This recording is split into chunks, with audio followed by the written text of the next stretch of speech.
ಇವಾಗ ಇದಕ್ಕೆ ಸ್ವಲ್ಪ ನಾನು ಕರಿಬೇವನ್ನು ಹಾಕ್ತೇನೆ. ಕರಿಬೇವು ಈ ಥರ ಹಸಿಯಾಗಿ ಹಾಕಿದರೆ ಮಿತಾ ಫ್ಯಾಮಿಲಿಗೆ ನಿಮಗೆಲ್ಲರಿಗೂ ಸ್ವಾಗತ. ಇವತ್ತು ನಾನೊಂದು ಮೀನಿನ ಪುಳಿಮುಂಚಿಯನ್ನು ನಿಮ್ಮ ಜೊತೆಗೆ ಶೇರ್ ಮಾಡ್ತಾ ಇದ್ದೇನೆ. ನಾರ್ಮಲಾಗಿ ನಾವು ಬಂಗುಡೆ ಮೀನಿನ ಪುಳಿಮುಂಚಿ ಮಾಡ್ತೇವೆ, ಬೂತಾಯಿ ಮೀನಿನ ಪುಳಿಮುಂಚಿ ಮಾಡ್ತೇವೆ. ಆದರೆ ನಾನು ಅದರ ಯಾವುದೂ ಅಲ್ಲ, ರಾಣಿ ಫಿಶ್ ಅಂತ ಹೇಳ್ತಾರೆ, ಕನ್ನಡದಲ್ಲಿ ರಾಣಿ ಮೀನು ಅಂತ ಹೇಳ್ತಾರೆ. ಹಾಗೆಯೇ ನಮ್ಮ ಕರಾವಳಿ ಭಾಗದ ತುಳುವಿನಲ್ಲಿ ಇದಕ್ಕೆ ಮದ್ಮಲ್ ಮೀನು ಅಂತ ಹೇಳ್ತಾರೆ. ನೋಡಿ, ಈ ಮೀನಿನ ಪುಳಿಮುಂಚಿ ಮಾಡ್ತೇನೆ. ಇದರ ಪುಳಿಮುಂಚಿ ಮಾಡಿದರೆ ತುಂಬಾ ಟೇಸ್ಟ್ ಆಗ್ತದೆ. ಹಾಗೆಯೇ ಒಮ್ಮೆ ಮಾಡಿದರೆ ಮತ್ತೆ ಮತ್ತೆ ಮಾಡುವಂತ ಅನಿಸ್ತದೆ, ಆ ಥರ ಟೇಸ್ಟ್ ಬರ್ತದೆ ಇದಕ್ಕೆ. ಈ ಮೀನು ಸ್ವಲ್ಪ ಸ್ವೀಟಾಗಿ ಚೆನ್ನಾಗಿರ್ತದೆ. ಹಾಗಾಗಿ ಇದರ ಪುಳಿಮುಂಚಿ ಮಾಡಿದರೆ ಟೇಸ್ಟು ಸೂಪರಾಗಿರ್ತದೆ.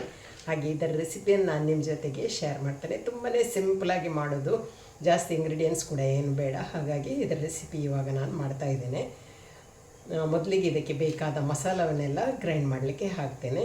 ನಾರ್ಮಲಾಗಿ ತೆಂಗಿನಕಾಯಿ ಹಾಕಿ ಕೂಡ ಮಾಡ್ಬೋದು, ಆದರೆ ಸ್ವಲ್ಪ ಈ ಮೀನು ಸ್ವಲ್ಪ ಸಿಹಿಯಾದ ಕಾರಣ ತೆಂಗಿನಕಾಯಿ ಹಾಕಿ ಮಾಡಿದರೆ ಅಷ್ಟು ಒಳ್ಳೆಯದು ಅಂತ ಆಗೋದಿಲ್ಲ. ಇಲ್ಲಾಂದರೆ ಫ್ರೈ ಮಾಡಬೇಕು, ಫ್ರೈ ಮಾಡಿದರೂ ತುಂಬಾ ಒಳ್ಳೆಯದಾಗ್ತದೆ. ನಾವು ಹೆಚ್ಚಾಗಿ ಇದನ್ನು ತಂದರೆ ಪುಳಿಮುಂಚಿ ಮಾಡೋದು ಅಥವಾ ಫ್ರೈ ಮಾಡೋದು. ಇವತ್ತು ನಾನು ಈ ಪುಳಿಮುಂಚಿಯ ರೆಸಿಪಿಯನ್ನು ನಿಮ್ಮ ಜೊತೆಗೆ ಶೇರ್ ಮಾಡ್ತೇನೆ.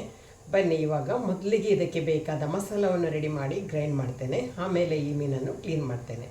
ಈ ಮದ್ಮಲ್ ಮೀನಿನ ಪುಳಿಮುಂಚಿ ಮಾಡಲಿಕ್ಕೆ ಇಲ್ಲಿ ನಾನು 8 ಒಣಮೆಣಸು ತೊಗೊಂಡಿದ್ದೇನೆ. ಖಾರಕ್ಕನುಸಾರವಾಗಿ ಹೆಚ್ಚು ಕಮ್ಮಿ ಮಾಡಬಹುದು. ನಾನಿಲ್ಲಿ ಸ್ವಲ್ಪ ಮೀನಿರುವ ಕಾರಣ 8 ಒಣಮೆಣಸು ತೊಗೊಂಡಿದ್ದೇನೆ. ಇಲ್ಲಿ ನಾನು ಕೊತ್ತಂಬರಿ ಸ್ವಲ್ಪ ಜಾಸ್ತಿನೇ ಇದೆ, 2 ಟೇಬಲ್ ಸ್ಪೂನ್ ತೊಗೊಂಡಿದ್ದೇನೆ. 1 ಟೀ ಸ್ಪೂನ್ ಜೀರಿಗೆ, ಬೆಳ್ಳುಳ್ಳಿ ಹೆಸಲು ನಾನಿಲ್ಲಿ ಕಡಿಮೆ ತೊಗೊಂಡಿದ್ದೇನೆ, 3-4 ತೊಗೊಂಡಿದ್ದೇನೆ. ಸ್ವಲ್ಪ ಹುಣಸೆ ಹಣ್ಣು, ಅರ್ಧ ಟೀ ಸ್ಪೂನ್ ಅರಸಿನ, ಇಲ್ಲಿ ಸ್ವಲ್ಪ ಓಂಕಾಳು 1 ಚಿಟಿಕೆ ಹಾಗೂ 1 ಚಿಟಿಕೆ ಆಗುವಷ್ಟು ಸಾಸಿವೆಯನ್ನು ತೊಗೊಂಡಿದ್ದೇನೆ. ಹಾಗೆಯೇ ಇಲ್ಲಿ ದೊಡ್ಡ ನೀರುಳ್ಳಿಯನ್ನು ಕಟ್ ಮಾಡಿ ತೊಗೊಂಡಿದ್ದೇನೆ. ಮಸಾಲ ಸ್ವಲ್ಪ ಚೆನ್ನಾಗಿ ಬರ್ತದೆ, ಹಾಗಾಗಿ ಇಷ್ಟು ಇಂಗ್ರೀಡಿಯೆಂಟ್ಸ್ ತೊಗೊಂಡಿದ್ದೇನೆ. ನೋಡಿ, ಇದಕ್ಕೆ ಇನ್ನೂ ಯಾವ ಇಂಗ್ರೀಡಿಯೆಂಟ್ಸ್ ಬೇಡ, ಕಾಯಿ ತುರಿ ಎಲ್ಲ ಏನು ಹಾಕಲಿಕ್ಕಿಲ್ಲ, ಇಷ್ಟೇ ಇಂಗ್ರೀಡಿಯೆಂಟ್ಸ್ ಸಾಕು. ಹಾಗೆ ಇವಾಗ ನಾನು ಇದನ್ನು ಗ್ರೈಂಡ್ ಮಾಡ್ತೇನೆ. ಇಲ್ಲಿ ನೋಡಿ, ಎಲ್ಲವನ್ನು ಇವಾಗ ಮಿಕ್ಸಿ ಜಾರಿಗೆ ಹಾಕಿದ್ದೇನೆ. ಹಾಗೆಯೇ ಸ್ವಲ್ಪ ನೀರು ಹಾಕಿ ಇದನ್ನು ನೈಸಾಗಿ ಗ್ರೈಂಡ್ ಮಾಡ್ತೇನೆ.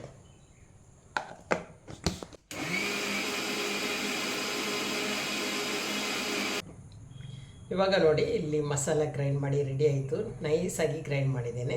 ಇನ್ನು ಬೇಗನೆ ಮೀನನ್ನು ಕ್ಲೀನ್ ಮಾಡಿ ತರ್ತೇನೆ. ಇವತ್ತು ಜಾನುವಾರು ತುಂಬ ಬ್ಯುಸಿ ಇದ್ದಾರೆ, ಹಾಗಾಗಿ ನಾನೇ ಇವಾಗ ಮೀನನ್ನು ಕ್ಲೀನ್ ಮಾಡ್ತೇನೆ.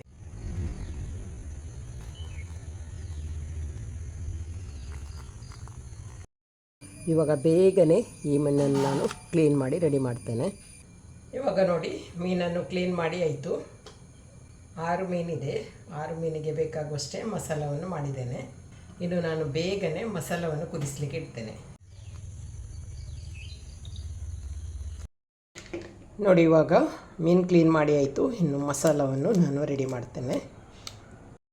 ಇವಾಗ ಇದಕ್ಕೆ ಬೇಕಾದಷ್ಟು ನೀರನ್ನು ಹಾಕಿದ್ದನ್ನು ತೆಳು ಮಾಡ್ತೇನೆ.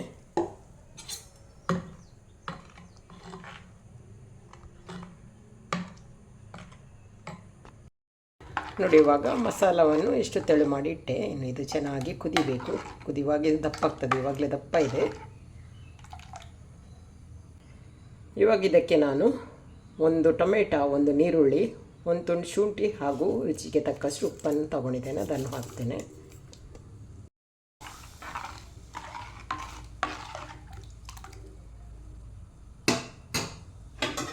ಇನ್ನು ಇದಕ್ಕೆ ಚೆನ್ನಾಗಿ ಕುದಿ ಬರಲಿ. ನೋಡಿ, ಇಲ್ಲಿ ಮಸಾಲ ಚೆನ್ನಾಗಿ ಕುದೀತಾ ಇದೆ. ಹಾಗೆಯೇ ಟೊಮೆಟೊ, ನೀರುಳ್ಳಿ ಎಲ್ಲ ಚೆನ್ನಾಗಿ ಬೆಂದಿದೆ. ಇನ್ನು ನಾನು ಮೀನನ್ನು ಹಾಕ್ತೇನೆ.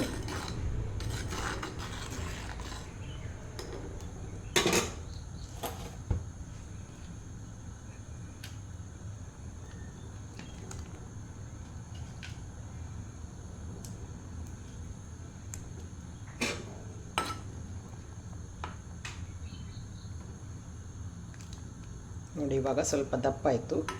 ಇನ್ನು ಈ ಮೀನು ಚೆನ್ನಾಗಿ ಬೇಯಲಿ. ಇನ್ನು ಇದಕ್ಕೆ ಒಳ್ಳೆ ಕುದಿ ಬರಲಿ. ಅಷ್ಟರೊಳಗೆ ಇದಕ್ಕೆ ಒಗ್ಗರಣೆಯನ್ನು ನಾನು ರೆಡಿ ಮಾಡ್ತೇನೆ.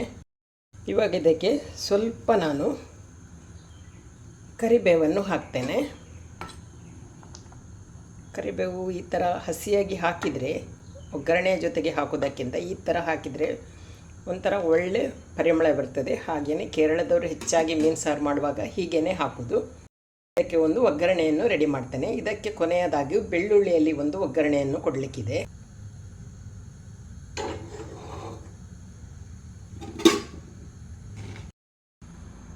ಒಗ್ಗರಣೆ ಸೌಟನ್ನು ಬಿಸಿ ಮಾಡಲಿಕ್ಕೆ ಇಟ್ಟಿದ್ದೇನೆ. ಹಾಗೆಯೇ ಇವಾಗ ಸ್ವಲ್ಪ ಎಣ್ಣೆಯನ್ನು ಹಾಕ್ತೇನೆ. ನೋಡಿ, ಈ ಮೀನು ಸಾರಿನ ಟೇಸ್ಟಿನ ರಹಸ್ಯ ಅಂದರೆ ಇದೆ, ಬೆಳ್ಳುಳ್ಳಿಯಲ್ಲಿ ಒಗ್ಗರಣೆಯನ್ನು ಕೊಡೋದು. ಇದರಿಂದ ಈ ಪದಾರ್ಥ ತುಂಬಾ ಪರಿಮಳ ಟೇಸ್ಟಾಗಿ ಬರುತ್ತದೆ. ಹಾಗೆ ಇವಾಗ ಬೆಳ್ಳುಳ್ಳಿ ಚೆನ್ನಾಗಿ ಫ್ರೈ ಆಗಲಿ.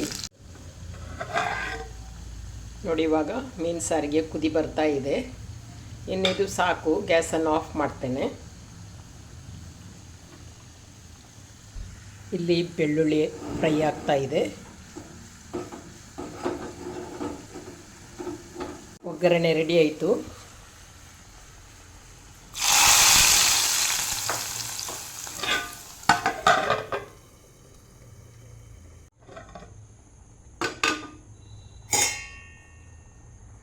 ನೋಡಿ, ಸಿಂಪಲಾಗಿ ಮಾಡಬಹುದಾದಂಥ ಮದ್ಮಲ್ ಮೀನಿನ ಪುಳಿಮುಂಚಿ ರೆಡಿ ಆಯಿತು.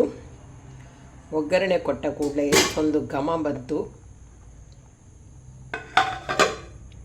ನೋಡಿದ್ರಲ್ಲ ಫ್ರೆಂಡ್ಸ್, ಸಿಂಪಲಾಗಿ ಮಾಡುವಂತಹ ಈ ಮದ್ಮಲ್ ಮೀನಿನ ಪುಳಿಮುಂಚಿ ಹಾಗೆ ತುಂಬ ಟೇಸ್ಟಾಗಿ ಚೆನ್ನಾಗಿ ಬರ್ತದೆ. ನೀವು ಕೂಡ ಇದೇ ರೀತಿ ಒಮ್ಮೆ ಟ್ರೈ ಮಾಡಿ ನೋಡಿ.